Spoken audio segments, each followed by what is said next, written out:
And his father actually also worked at the plant as a security guard. So please welcome Brett Smith. Woo! Yeah!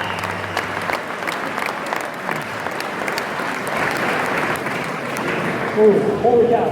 I feel like a sore thumb out here, right? We have all these distinguished, highly intelligent people up here, and then you have me. So some of you know me, and many of you don't. And so why am I here? Well, I wrote a letter, and I spoke from my heart about something personal. And my wife put it on the internet, so thank you, honey, for getting me up here today. I've been with Fitzpatrick for a little over a year now. But my father works there. He's been there for 13 years. My cousin works there, and my cousin's husband works there. My aunt and uncle both retired from Fitzpatrick. So it's a family affair, and it's something I'm proud of. A couple of key points that I think about Fitzpatrick, the key words that we have to remember is community, safety, environment, and family. And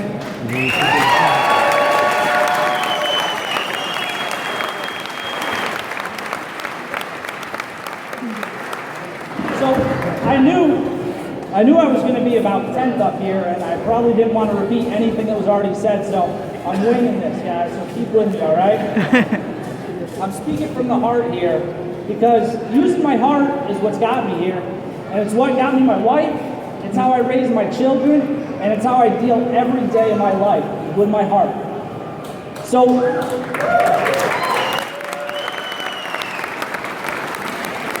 there's a story I want to tell about my past that lets you know how I feel about Fitzpatrick.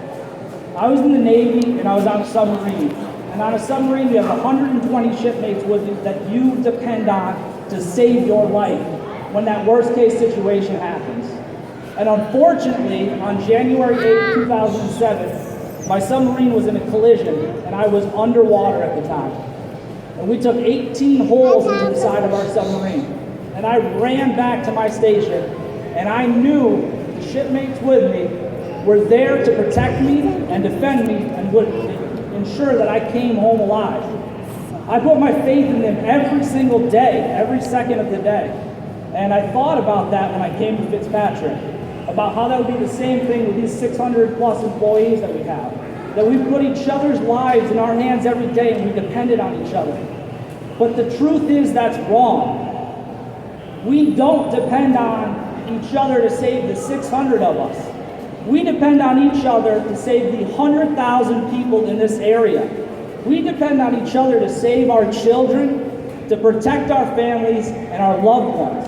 And we operate safely, efficiently, and reliably every single day to ensure that we provide power and we ensure the safety of the people around us.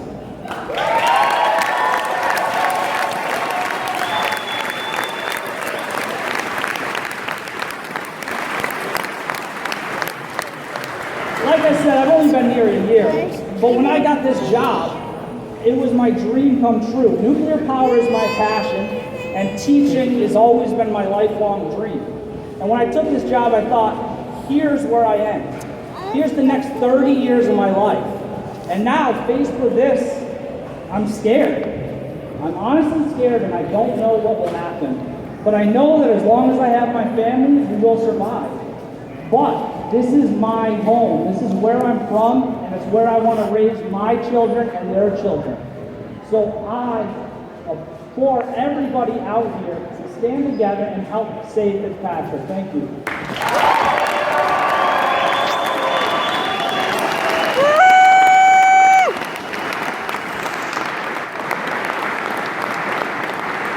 The last thing I wanted to say about community is how unbelievable it is that this many people showed up to support us.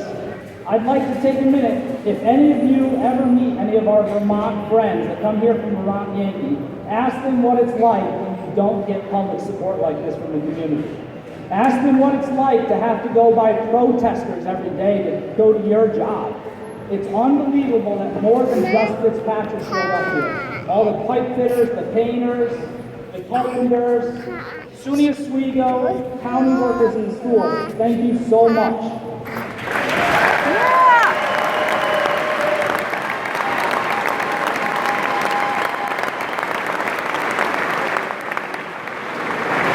So singing, I'm isn't going to leave you with a nerdy nuclear science joke, all right? What did the neutrons say to the uranium atom when they had a fight? I think we should split up. Thank you.